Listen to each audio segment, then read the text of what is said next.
Sebelum abad 9 itu tidak ada Sukhrah, tidak ada ulama-ulama yang menyatakan bahwa Ubaidillah ini adalah merupakan anak dari Ahmad bin Isa. Itu tidak ada.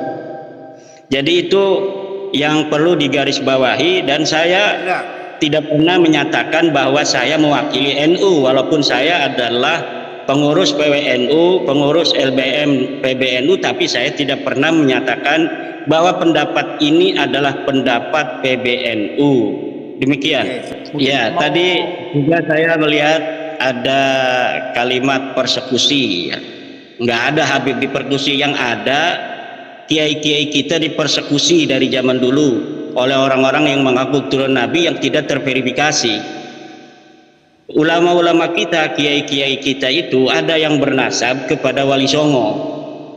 Di antara mereka ada yang meyakini bahwa mereka juga keturunan Nabi. Kemudian didatangi oleh para Habib itu, kemudian dipersekusi. Dan sebagian mereka ada yang dipukuli. Itu yang terjadi di tengah masyarakat. Tidak pernah ada kiai-kiai kita yang penuh dengan kearifan, kebijaksanaan, ilmu yang tinggi. Itu ada yang pernah mempermasalahkan orang-orang yang mengaku keturunan Nabi walaupun tidak terverifikasi, kemudian dipersekusi.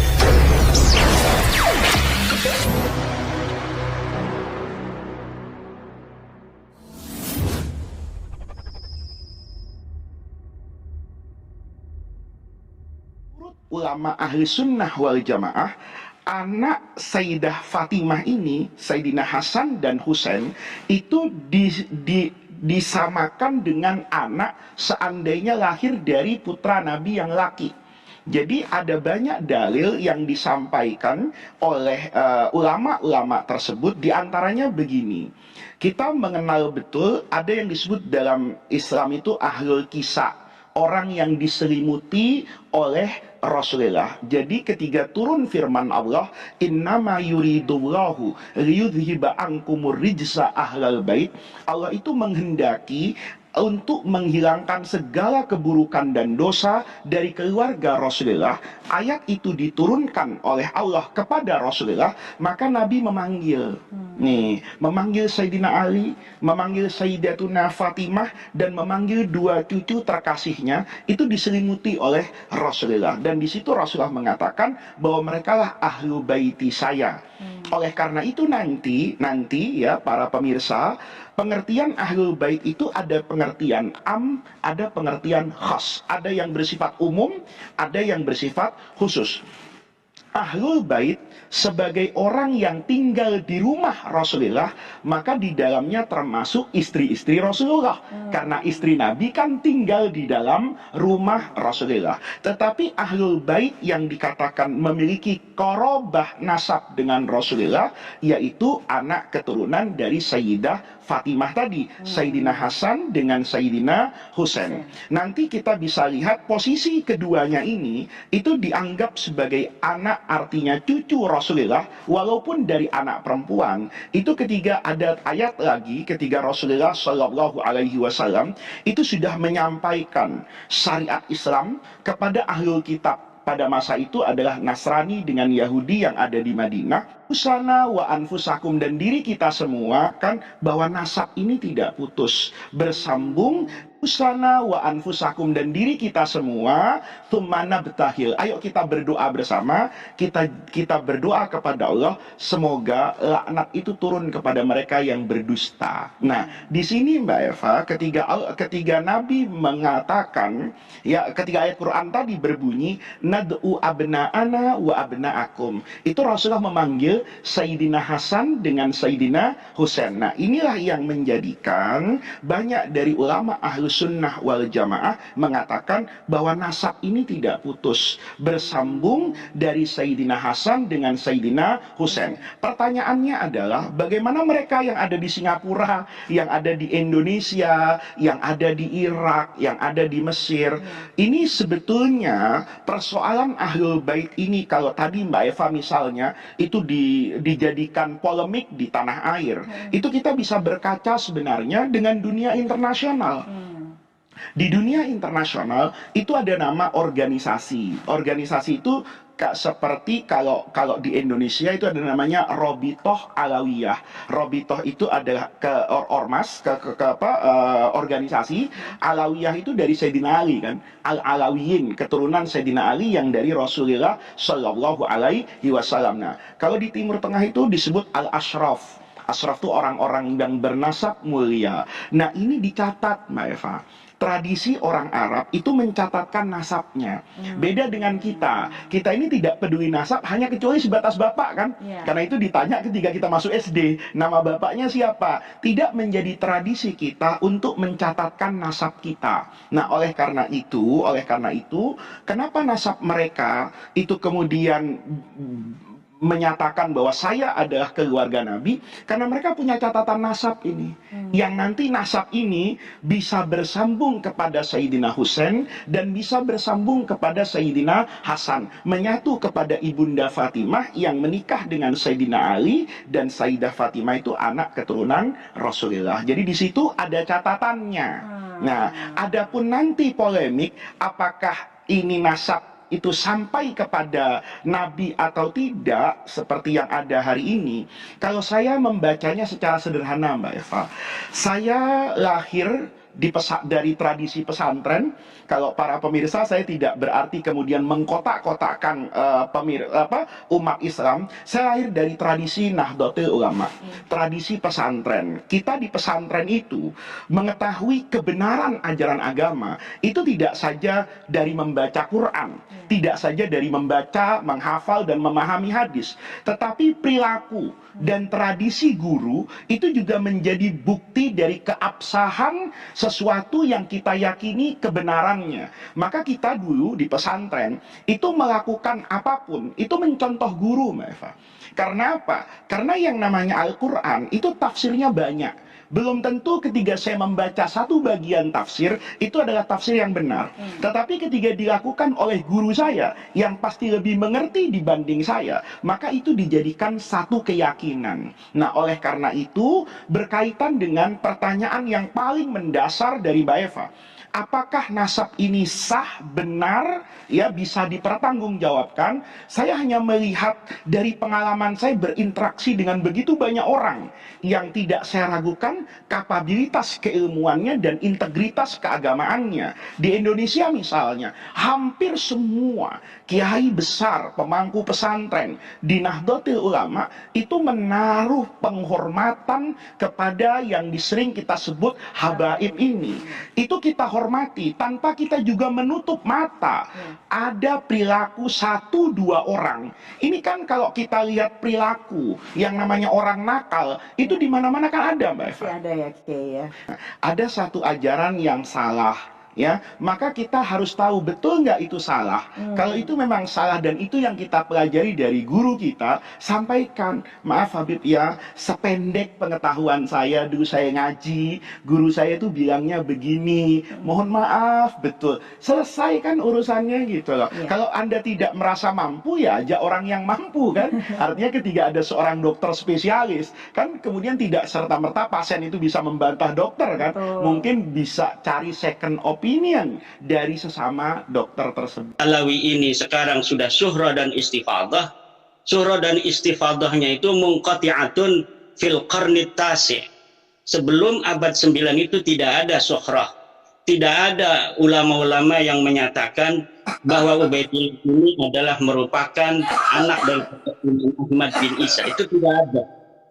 Jadi itu yang perlu digarisbawahi, dan saya tidak pernah menyatakan bahwa saya mewakili NU, walaupun saya adalah pengurus PWNU, pengurus LBM PBNU, tapi saya tidak pernah menyatakan bahwa pendapat ini adalah pendapat PBNU. Demikian. Ya, tadi juga saya melihat ada kalimat persekusi. Ya. Nggak ada Habib dipersekusi, yang ada kiai-kiai kita dipersekusi dari zaman dulu oleh orang-orang yang mengaku turun Nabi yang tidak terverifikasi. Ulama-ulama kita, kiai-kiai kita itu ada yang bernasab kepada Wali Songo. Di antara mereka ada yang meyakini bahwa mereka juga keturunan Nabi. Kemudian didatangi oleh para habib itu, kemudian dipersekusi. Dan sebagian mereka ada yang dipukuli. Itu yang terjadi di tengah masyarakat. Tidak pernah ada kiai-kiai kita yang penuh dengan kearifan, kebijaksanaan, ilmu yang tinggi. Itu ada yang pernah mempermasalahkan orang-orang yang mengaku keturunan Nabi walaupun tidak terverifikasi, kemudian dipersekusi. Itu tidak ada sama sekali. Yang ada itu Ba'alawi atau mukhibin-mukhibinnya itu mempersekusi para kiai. Yang para kiai itu merasa dirinya adalah sebagai keturunan daripada Wali Songo yang mempunyai juga nasab diyakini kepada Rasulullah. Itu yang terjadi selama ini, dan tidak ada kalau dikatakan hari ini ada 9 habaib yang menjadi pengurus PBNU. Kita lihat ketika NU didirikan, apakah ada para habaib itu yang ikut mendirikan NU. Kemudian tahun berapa NU didirikan? NU didirikan tahun 1926. 2 tahun kemudian para habaib ini mendirikan organisasi sendiri namanya Rabita Alawiyah.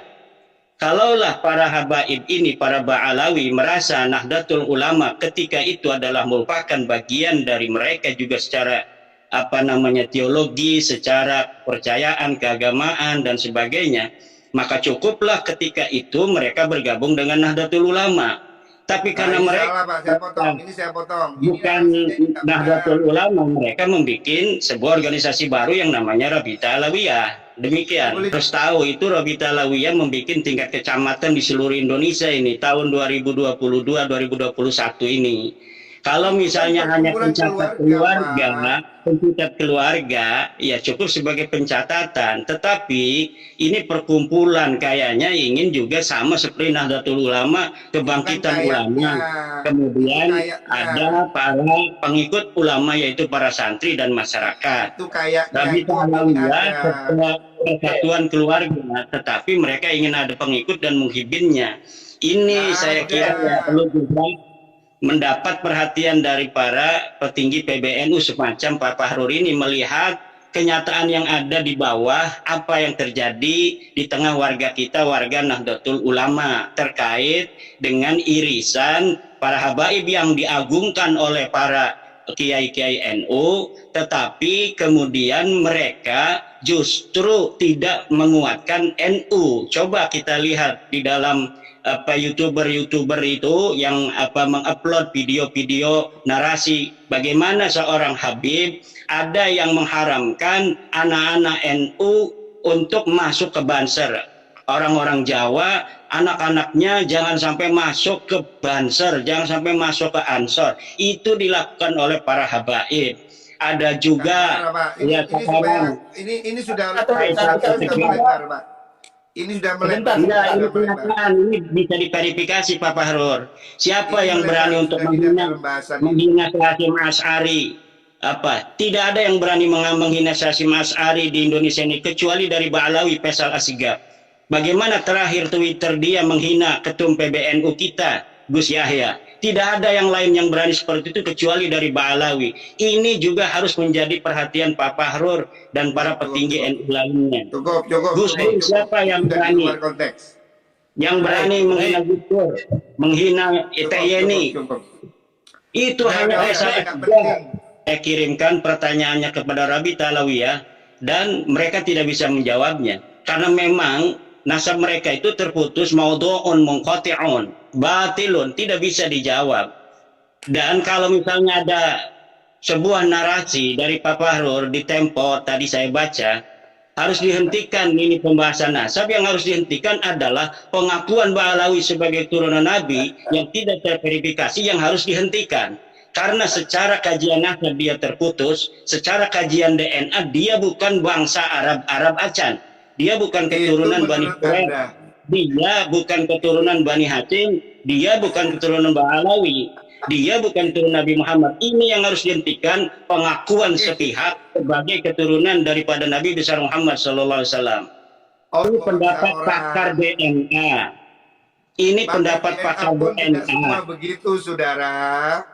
Ini bisa untuk diuji siapa yang berani untuk berdiskusi, berdialog, seorang pakar DNA dari Balawi untuk mematahkan narasi dan kesimpulan Pak Dr. Sugeng. Tidak ada. Karena kesimpulan semacam itu kesimpulan yang sangat presisi, dan itu pun tidak satu-satunya dari Indonesia yang berpendapat. Dr. As-Suaibi itu berpendapat yang sama seperti Dr. Sugeng. Umar Az-Zaid juga berpendapat yang sama tentang tes DNA. Dan ini saya kira sudah waktunya PBNU atau MUI untuk mengeluarkan sebuah maklumat bahwa memang Balawi ini bukanlah keturunan baginda Nabi besar Muhammad sallallahu alaihi wasallam. Karena apa? Eksesnya ini hanya ke warga NU.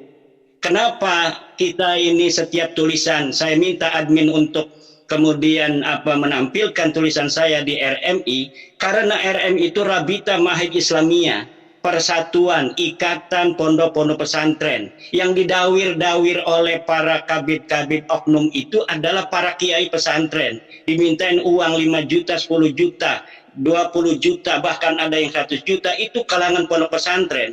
Jadi ada kaitan. Kenapa tulisan-tulisan saya tentang bahwa nasab Ba'alawi ini batal itu ditaruh di Rabita Mahid Islamiyah. Mereka para kiai-kiai berterima kasih. Semenjak isu nasab ini batalnya mereka itu diketahui publik, mereka tidak lagi datang para kiai untuk minta-minta uang. Itu diantaranya Pak Fahrur yang harus diketahui. Nah, ini apakah mereka punya otoritas di dalam masalah nasab? Ini yang harus kita jangan terlalu merasa rendah diri di hadapan bangsa-bangsa luar. Kalaulah harus seorang putra Indonesia yang menemukan batalnya nasab Ba'alawi, kenapa kita harus merasa rendah diri sebagai bangsa Indonesia yang besar? Kenapa harus orang Arab saja yang mengetahui sesuatu tentang hukum-hukum agama? Yang jelas itu dalilnya yang perlu diuji. Saya sudah kirim surat pada Syekh Mahdi Rajai dari Iran. Katanya dia pakar nasab. Katanya dia memberikan surat pengesahan pada Balawi. Saya tantang Mahdi Rajai atau siapapun yang berpendapat yang sama dengan Mahdi Rajai bahwa nasab Ba'alawi ini sahih, saya tantang untuk berdiskusi dan membawa dalil-dalil kesahihan itu. Saya yakin mereka tidak akan bisa untuk membawakannya. Mana dalilnya yang menyatakan bahwa Ubaidillah sebagai anak Ahmad? Mana dalilnya bahwa Ahmad bin Isa itu dia pindah ke hijrah ke Yaman? Mana dalilnya bahwa Ahmad bin Isa pernah ada di Basrah? Mana dalilnya bahwa Ahmad bin Isa punya anak namanya Ubaid, kemudian Ubaid punya anak namanya Alwi, Alwi punya saudara namanya Jadid? Tidak ada. Silakan, siapkan. Saya tantang Pak Fahrur untuk menyiapkan forum dengan saya. Saya tantang Pak Fahrur untuk menyiapkan forum debat ilmiah tentang nasab Ba'alawi yang putus ini. Cari dalilnya, kalau punya dalil. Dengan senang hati. Dengan senang hati. Alhamdulillah. Bukan masalah demikian. Karena apa? Narasi-narasi ini yang Anda kemukakan malam hari ini itu bukan satu-satunya alasan saya untuk kieng-kiengan kepada Bapak Fahrur. Banyak narasi-narasi yang telah Bapak Fahrur kembangkan di luar ketika saya tidak ada, yang kemudian membuat saya ingin sekali untuk berdebat dengan Pak Fahrur. Oh, bocoran, Pak. Dan Pak Fahrur itu jangan bawa-bawa NU ketika sekarang ini, karena tidak ada keputusan NU seperti Pak Fahrur itu. Pak. Iya, tapi NU itu organisasi yang ada aturan, yang ada perkumpulan aturan, ada RT dan sebagainya. Iya, betul. Makanya itu Anda keputusan PBNU itu ada di Muktamar, ada di Kombo, ada di Munas Alim Ulama, ada di Basul Mufakir. Makanya sekali-kali turun ke bawah supaya tahu. Tanya itu sama ketua-ketua ranting NU, PAR, tanya kepada MWC apa yang terjadi, kenapa Wonogiri sampai tidak mau acara NU diisi oleh para habaib. Harus ditanya, kenapa Boyolali, kenapa Garut, kenapa itu di Seragen tidak mau ada habaib. Ini yang harus ditanya oleh Pak Fahrur. Jangan kita berdiri di Menara Gading. Iya, tahu. Saya siap. Mohon maaf, ini terpaksa saya ngomong. Makanya saya akan bilang. Saya tetap akan jadi NU walaupun tanpa ada jabatan. Publik ini Pak, jangan terus diadu domba dengan narasi-narasi yang membuat orang marah. Udahlah Pak, rakyat ini sudah susah, susah cari makan, susah cari kerja. Jangan ditambahi dengan ingin bertengkar ya. Ini yang ingin saya katakan. Ya, saya menghormati ya Anda untuk berbicara dengan penelitian. Oh, itu tidak ada masalah, kami tidak heran ya. Silahkan. Ya, mungkin closing statement Kiai Imad, silakan Kiai. Ya, terima kasih. Ya, malam ini saya berbahagia bisa langsung untuk bertemu dengan Pak Fahrur. Terima kasih Kang Mas Yusuf.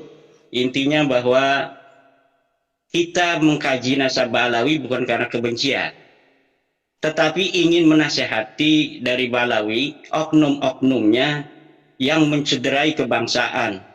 Bahkan negara kesatuan Republik Indonesia dibuat susah 2016, 2019 oleh narasi-narasi anti pemerintah yang dikembangkan oleh oknum-oknum Balawi. Kita ingin menasehati, kalaulah mereka berbuat demikian karena nasab mereka itu putus, nasab mereka itu batil, nasab mereka itu maudhu.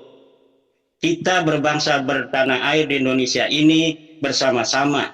Mari kita bangun negara kesatuan Republik Indonesia ini. Tidak boleh ada lagi satu suku lebih merasa lebih tinggi atau lebih mulia dari suku lainnya. Kita bangsa Indonesia 1945, kita merdeka dengan senang hati. Orang-orang yang bukan keturunan bangsa Indonesia kita terima sebagai warga negara Indonesia. Mari kita sama-sama bangun negara kesatuan Republik Indonesia ini. Dan warga NU sebagai mayoritas Islam yang ada di Indonesia mengaku dirinya sebagai NU tidak boleh menjadi objek bagi orang-orang yang mengaku sebagai keturunan Nabi kemudian mengeksploitasi pengakuan itu untuk memperbudak umat Islam, terutama warga Nahdlatul Ulama, warga daripada organisasi yang dibentuk, didirikan oleh para ulama, para kiai, penerus perjuangan Wali Songo. Demikian. Assalamualaikum warahmatullahi wabarakatuh.